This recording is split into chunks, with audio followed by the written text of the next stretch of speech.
40 বছর আমি একদিন নামাজ চাই না। আমি একদিন একটা অ্যাক্সিডেন্ট করলাম, ওই লঞ্চের তলে হাইন দিয়ে গেছিলাম, লোক 4 লোক লঞ্চের তলে হাইন দিয়ে পুকুর দিয়ে হারিয়ে গেছে, আমি পিছন দিয়ে উঠে গেছি। না পারে না, সবাই বেঁচে আছে। আমার নাম মজলুর রহমান, 90 সালে আসছি। আমি ঢাকা আসছি, প্রথম ওই বলগাড়ে উঠবো, ওই যে পিছলাম ওই বলগাড়ে উঠবো সেই নিয়ত করে আসছি। তারপরে আমি এখানে আসছি, প্রথম আসছি ওই ঘাট ওদিকে কাজের উদ্দেশ্যে আমি আসছি কাজ করবো। তারপর তাই তো দেখি মানুষের, আমার দেশি মানুষ কিছুদিন বাড়িতে আমিও শুরু করলাম। আমি আল্লাহ মিয়া খুব এস্টাবলিশ হয়ে গেছি নৌকা বাইতে বাইতে। ওই তো বললাম না যে আসলাম, ওই আমার দেশ থেকে আমি লঞ্চে আইছি। হ্যাঁ, নৌকা কাজ ধরছি। আমি আগে লঞ্চে আসলাম, লঞ্চে করছি, চাকরি করছি প্রথম। হ্যাঁ, আমার কাছে খরচ হয়েছে, আপনি কিভাবে এত কষ্ট করে কাজ করেন?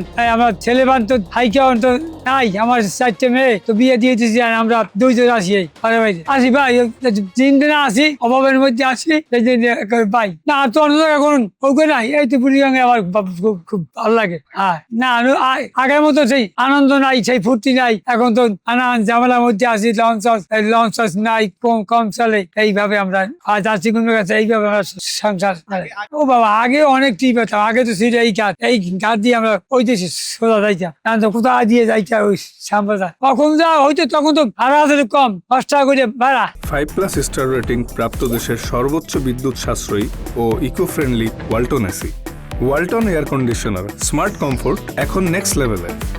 তখন তো হয়তো একটু বেশি লোক ছিল, বেশি। এখন তো আর লোক নাই, এখন তো ভাড়া বেশি, এখন ইনকাম কম। ওই মাঝে মধ্যে ওয়াটার বাস আসে, এই আমাদের ঘাড়ে ওয়াটার বাস চলে, আমরা তো বই থাকি, ইনকাম খুব কম। ঘরে আমি একদিন একটা অ্যাক্সিডেন্ট করলাম, ওই লঞ্চের তলে হাইন দিয়ে গেছিলাম, লোক 4 লোক লঞ্চের তলে হাইন দিয়ে পুকুর দিয়ে হারিয়ে গেছে, আমি পিছন দিয়ে উঠে গেছি। না পারে না, সবাই বেঁচে আছে। আমার হাতে এই ইনফেকশন হয়েছে, আঙ্গুলে এই নখে ইনফেকশন হয়ে আমি আঙ্গুলে অপারেশন করে কাটতে পারছি। আগে তো পানি ছিল, আর অনেক খারাপ। এখন তো বেশ অন্তত ভালোই, তার কদিন পরে পানি আসবে, পুচান পানি। না কি কালা ছিল ভাই, এর সাথে কালা 5,000 মাছ।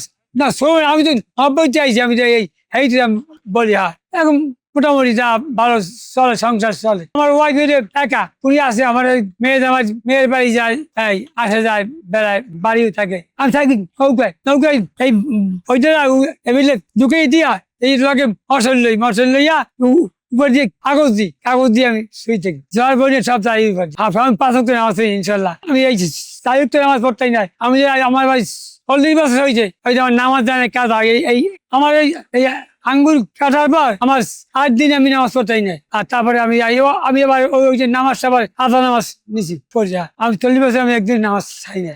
না বাবা, আজ কষ্ট হয় না। এখন কোন রিক্স নাই, রিক্স কম। হ্যাঁ, জম্পের কম। বৃষ্টিতে একটু ভালো হয়, বৃষ্টিতে একটু হাতিয়ে যায়, উঠে যায়, তুলে একটু ইয়া বেশি হয়, একটু কাজ বেশি হয়। হ্যাঁ, চলে ভাই। ওই ধর কোনদিন 500, কোনদিন 800, কোনদিন 1000, এইভাবে। আর সবকিছু আমি দিয়ে দিয়া ওই 500, 600, 700 এভাবে। আমি মাসে 1 মাস পর যাই, ওই যাই থাকি 5 দিন 6 দিন। না নিয়ে আমার নাই যে আমি অন্য কোনো কাজ কাম পাই। হ্যাঁ, আমি তো এসএসসি পাস, আমি প্রাইমারি শিক্ষক ছিলাম, রেজিস্ট্রার স্কুলে প্রাইমারি শিক্ষক ছিলাম। তারপরে তো আমি চাকরিটা এসে বলাইছি, বেতন দেয় সরকার 500 টাকা। তাই কি এই অনুযায়ী হাসিনা এই অনুযায়ী কি করবে? ওই যে সরকারি করবে, তা আমি কোনদিন ভাবি নাই। মাত্র 5,000 টাকা এসে বলাইছি। আমি এখন থাকলে আমি এবছর আমি রিটায়ার হইতাম এবার।